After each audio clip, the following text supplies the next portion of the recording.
So the FBI is stepping in to investigate the killing of Robert Brooks. And I do say killing of Robert Brooks because the video was out and they beat a handcuffed man until he died. Now, the police unions that are in these facilities are working to protect these correctional officers. They are not going to let them be fired, even though the governor is demanding that they be fired. They are still gainfully employed. They are still getting paid while they're suspended. If anyone at any job anywhere in America outside of police, law enforcement, etc., did this on camera, they would immediately be incarcerated. But this happened on December 9th. It's now going into January, and these officers have not been arrested or even charged. Imagine being able to kill a handcuffed man on camera and having no consequences for it. As a matter of fact, you get sent home on vacation paid. The FBI should not have to step in. The union should not be backing them, and the correctional facility should have fired them and held them accountable, and the local police should have arrested them. It is on camera. There is absolutely nothing that you can do to defend their actions. Look at how swollen his face is. And these cops are smiling while it's going on, smirking. This is fun to them. This is a joke. Is it racially motivated? I don't know, but it is a crime. It's a murder on camera. And yet there's no accountability from the actual people that they work for. Yeah, they went live and said, oh, it's a bad thing and we don't approve of that. Then fire them. Oh, well, the union, and fuck the union. Fire them.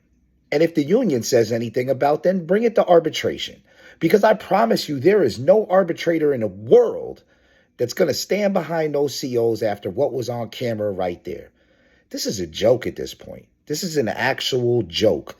The police do not hold police accountable. You had that woman in, I think it was in Texas, whatever, where she said she was tired from working shifts, went in the wrong house and shot a guy eating cereal. 5 years in prison.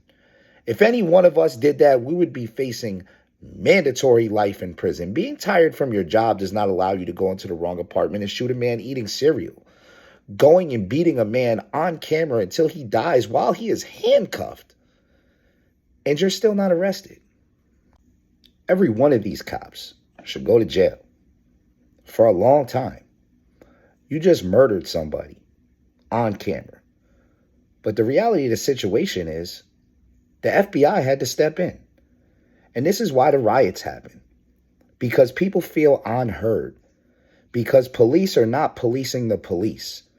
Because they love to say, oh, well, everybody's not bad. There's good cops and there's good COs. Yes, there probably is. But how good are you when you stand by and watch things like this happen and you don't intervene? All those cops in the room stood by. Not a single one of them is good. All those correctional officers in mid-state that went in there and assaulted the inmates in mid-state, none of them are good. So you're talking 10, 15 guys. You're talking 30 guys in the other case. There was a recent case with 14 more. I mean, how many are good? When you're talking large groups like this, it's a pack mentality. They all get together and it's like a gang. This looks like a gang retaliation. I don't know what happened, what he said. Really doesn't matter. He's in handcuffs. And you just beat the man to death. And now the FBI is stepping in. But inmates die all the time, many times due to police incompetence. I was in prison and there was a guy that was having a heart condition, needed to get his heart medication. And these cops would not let him go get his heart medication because there was an incident going on. He had a heart attack and he died. None of those correctional officers were ever fired. There were correctional officers that beat inmates to death, and there's always an excuse. The only difference now, it's on camera and it's out to the public. They've been doing this forever. And these COs probably won't go to jail. And if they do, it'll be a short stay or a short minimum time, etc. When the reality is, if you're in a position of power like this, you should get double the time that a normal person gets, because you have failed society, you have failed your job, you have failed everyone around you. You were given this power and you abused it and misused it, and you should actually get double the time. They should all go to prison for life because they took the life of somebody else, and that man was handcuffed.